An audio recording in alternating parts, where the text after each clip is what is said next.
beautiful. Please introduce yourself. My name is Joy. So I'm a social worker. I'm in my 3rd year now. I graduated from NUS and this is my first job. Yeah. So how do you get into social work? I actually knew I wanted to come to social work like all the way in JC. Yeah. So when I was in secondary school, I did a lot of volunteering.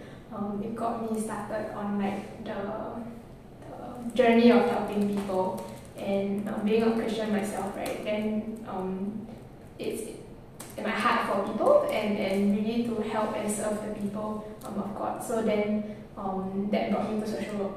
And throughout my JC and uni days, so I took a social work degree in NUS. Yeah, throughout all those years, I kind of had my eyes fixed on social work like from the start. So yeah. Next question is, what are some common misconceptions about the beneficiaries that you work with? Because you're working with less known groups in the community. I think the first question people ask me is, what is chronic illness? Yeah, so I'll tell people that I work with children and youth with chronic conditions, and then they'll be like, what is chronic conditions? And when I share that, it's conditions that are long term, anything except for cancer, so it can be neurological, blood disorders, renal issues, and the list goes on, so then everyone is like, so many things, then how many clients do you have, how many beneficiaries do you have? Yeah, but I think one of the bigger things that people often think is that our beneficiaries are always sad. Yeah, it's like, they have long-term conditions, that must be very sad, they must be very pitiful. But I think that's absolutely not the case. A lot of our beneficiaries are actually very happy. They manage their conditions, they live with the conditions, and actually a lot of them live very long, and they just get used to, they adjust to their conditions and what the conditions brings about. So whether it's physical disabilities or not being able to go out and play with their friends as much, but they find joy in other things. So then that's something that I think a lot of people don't know about. They don't see that this aspect of our beneficiaries, that even though they might be lacking in certain things, like maybe their health is not as good, but they have so many other things. I know people love them even more because of this condition. They have a lot more experiences, when they are involved in different programs and all that stuff. Next question is, some common misconceptions about your job. Big question. I think first and foremost, people think that social workers are volunteers. To some extent, we are not. We are not volunteers. Let me put that up front first. And I think volunteers come. So even social workers need volunteers. So I think volunteers are people who have the heart for the things of serving people, helping people. But social workers are professionals that go through training, go through courses. We get certified to do the work that we do. It's a lot more than just helping. It's helping from a place of expertise. We get trained in different areas. There's so many different groups out there that are being supported by social workers. And in our job, we are trained in those different aspects to help in a way that value adds most.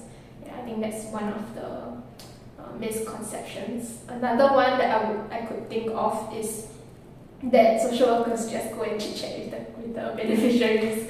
Yeah, just go to the home and just talk to them only, right? But I think we do, talking is our form of communication. I mean, when you meet people, you talk, right? But it's so much more than just having a conversation. It's a conversation that is so intentional. I think putting a social worker in a situation where we are speaking with our clients, it may seem like we are just chit-chatting, afternoon tea with our clients, but it's more than that. We actually do session planning. We plan exactly what are the issues that needs to be addressed. the conversations, the words that we say is all very intentional in the issues we want to address. But other than that, we also do other things. So there's like the case management of working with the clients themselves, right? But there's also other things. We run programs. At Club Rainbow, we have youth programs, we have caregiver support group, and we also have To Care, which works with 2 family members. Yeah, so there's programs, and then there's also events. So all of our Club Rainbow signature events, the social workers are actually very involved in planning that, so that all of these activities are supported, with psychoeducational aspects that really value adds, not just a day of fun and games, but it's like intentional fun and games. Yeah.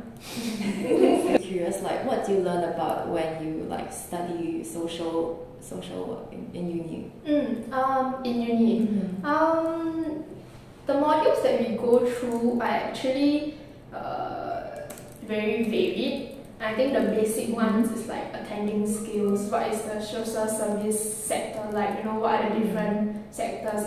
It's not just it's not really categorized as like poor and needy. It's like elderly, disabilities, children, youth, prison work. There's so many things, right?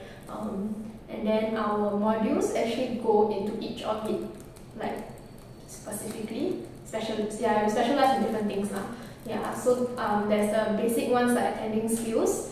There's also other basic foundational ones like group work, counseling.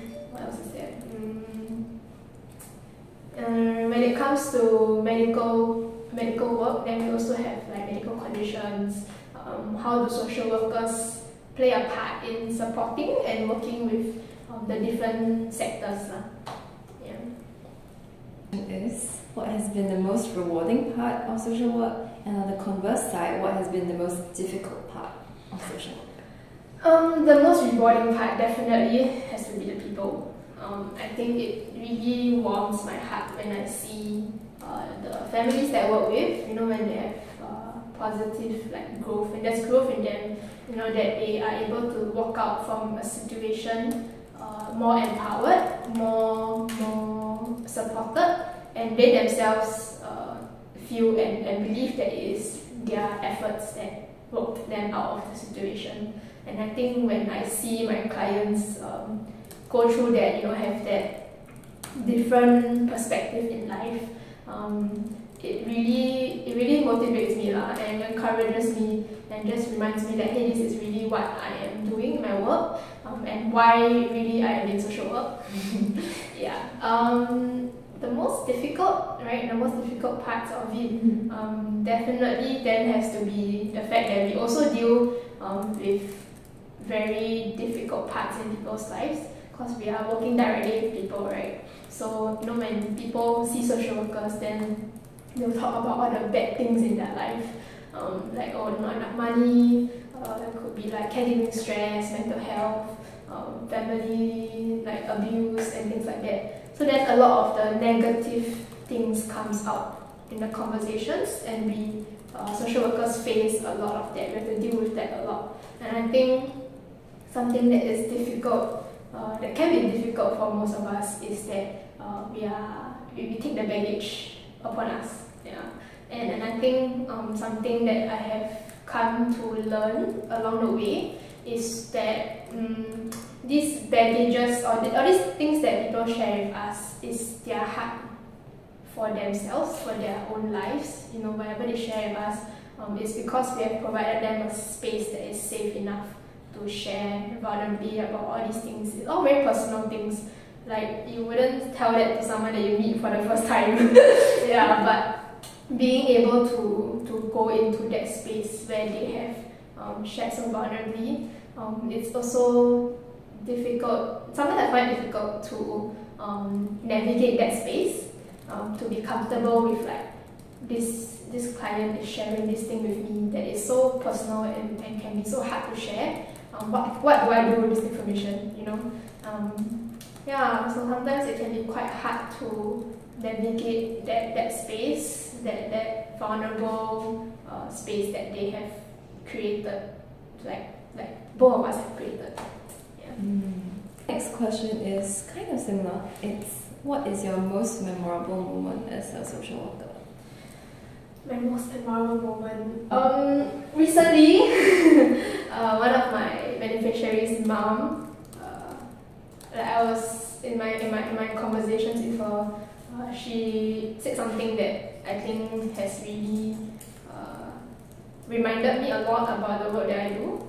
She said that, okay, it's not word for word, but she said that my support for her and like me just being there helps a lot.